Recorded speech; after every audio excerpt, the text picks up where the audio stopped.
আল্লাহ রাসূল সাল্লাল্লাহু আলাইহি ওয়াসাল্লামের একজন ওহী লেখক ছিল। সে ছিল খ্রিস্টান একটা ছেলে, যুবক ছিলেন। ও ছিল শিক্ষিত। তো ওই সময় শিক্ষিত মানুষ পাওয়াটা খুব দুরূহ। এখনকার সময়ে তো আমরা শিক্ষিত মানুষ খুঁজে পাই না ওইভাবে, মানসম্মত শিক্ষিত মানুষ খুঁজে পাই না। ওই সময় তো শিক্ষিত মানুষের সংখ্যা আরো কম। তো একজন খ্রিস্টান, সে মুসলিম হলো। নবী সাল্লাল্লাহু আলাইহি ওয়াসাল্লাম ওকে দায়িত্ব দিলেন যে তুমি ওহী লিখবে। কি লিখবে? ওহী লিখবে। কাতে লিখবে? কাগজে, পাথরে লিখবে, চামড়ায় লিখবে, পাতায় লিখবে, গাছের ছালে লিখবে।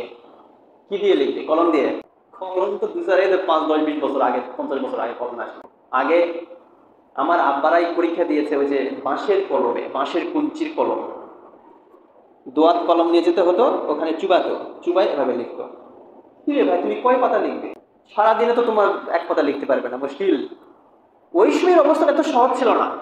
তো এই ব্যক্তি, এই যে খ্রিস্টান যুবক, সে মুসলিম হলো। রাসূল সাল্লাল্লাহু আলাইহি ওয়াসাল্লাম ওকে দায়িত্ব দিলেন যে তুমি ওহী লিখো, আমি বলবো, তুমি সেটা লিখে রাখো। তো একদিন দেখা গেল যে এই খ্রিস্টান যুবক আর নেই। কি ব্যাপার, কি ব্যাপার, কোথায় গেল, কোথায় গেল? খোঁজ করে দেখা গেল যে ও ওর পুরাতন ধর্মে ফিরে গেছে, মানে পুনরায় খ্রিস্টান হয়ে গেছে, ওর কওমের, ওর এলাকার লোকের সাথে মিশে গেছে। এবং মিশে যাওয়ার পর সে বলছে যে মোহাম্মদ সেটাই বলে, আমি যেটা লিখি, আমি যেটা লিখে দেই, মোহাম্মদ ওই কথাটুকুই বলে। অর্থাৎ তার নিজে থেকে কিছু বলে না, আল্লাহর পক্ষ থেকেও আসে না, আমি যেটা লিখে দেই ওটাই শুধু আওড়াই। কি এটা? মহামিথ্যা অপবাদ রাসূলের না। রাসূল সাল্লাল্লাহু আলাইহি ওয়াসাল্লাম কষ্ট পেলেন এবং বললেন লা ইয়াকবালাউল আরদ, মাটি ওকে যেন কখনো গ্রহণ না করে। রাসূল সাল্লাল্লাহু আলাইহি ওয়াসাল্লাম কষ্ট পেয়ে, আচ্ছা আমি ওকে বলতাম, ও লিখতো, এটা ও কিভাবে, ও খ্রিস্টান হয়ে যাওয়ার পর ও এই অভিযোগটা দিতে পারলো যে আমি যেটা লিখে দেই মোহাম্মদ ওটাই বলে? কিভাবে সে বলতে পারলো?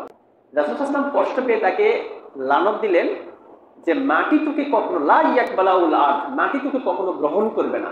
তো এই ব্যক্তি কিছুদিন পর সত্যি সত্যি মারা গেল, এই যুবকটা। এবং তার কওমের লোকেরা গর্ত খনন করে তাকে কবরস্থ করলো।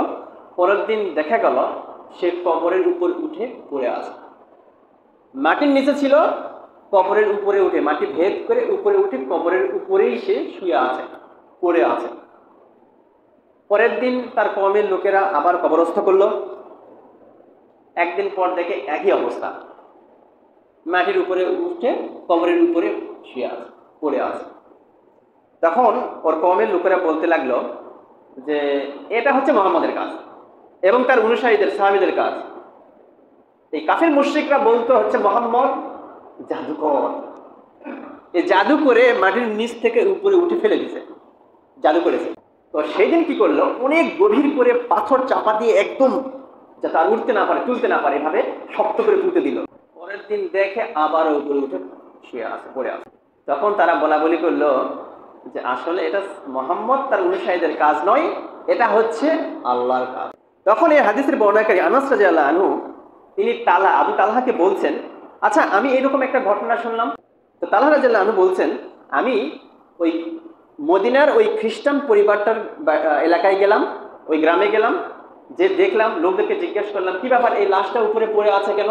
তো বলছে যে আমরা কবরস্থ করি আর পরের দিন দেখেছি ও উপরে উঠে থাকে, আবার কবরে ঢুকায় দেয়, আবার উপরে উঠে থাকে, আমরা এভাবে ফেললে কেন? ওই যে আল্লাহ রাসূল সাল্লাল্লাহু আলাইহি ওয়াসাল্লাম লানত করেছেন যে লা ইয়াকবালাউল আরদ, মাটি, জমিন তোকে কখনো গ্রহণ করবে না, গ্রহণ করেনি।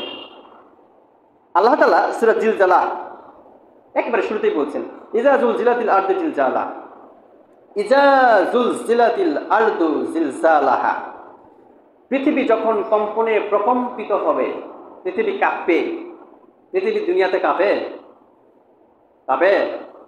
কাঁপে না? ভূমিকম্প হয় না? যখন ভূমিকম্প হয় তখন কি দুলতে থাকে না? তো কিয়ামতের দিন পৃথিবী এভাবে কম্পন হবে, ঝনঝন ঝনঝন করে কাঁপবে। এবং আখরাজাতিল আরদুল আসফালাহা, পৃথিবীর মধ্যে যা কিছু আছে ভারী বস্তু সবগুলোকে সে বের করে দিবে। তাহলে দুনিয়াতেই আল্লাহ তাআলা বের করে দিয়েছেন, মাটির নিচে জায়গা হয় নাই। যে দুনিয়াতে যে আল্লাহ পারেন, কিয়ামতের দিন পারবেন না?